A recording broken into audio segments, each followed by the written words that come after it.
but is the extension of neo-colonialism in the present world, where you are coming to rule us by the feast.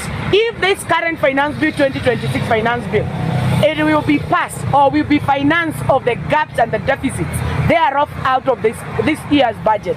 Kama pesa tutapewa na Donald Trump, tumesema ikae.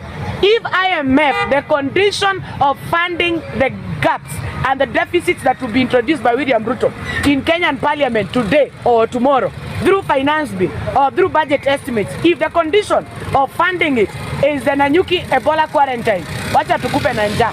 1.7 billion shillings cannot be the reason why Trump wants us to have this Ebola quarantine facility in Kenya.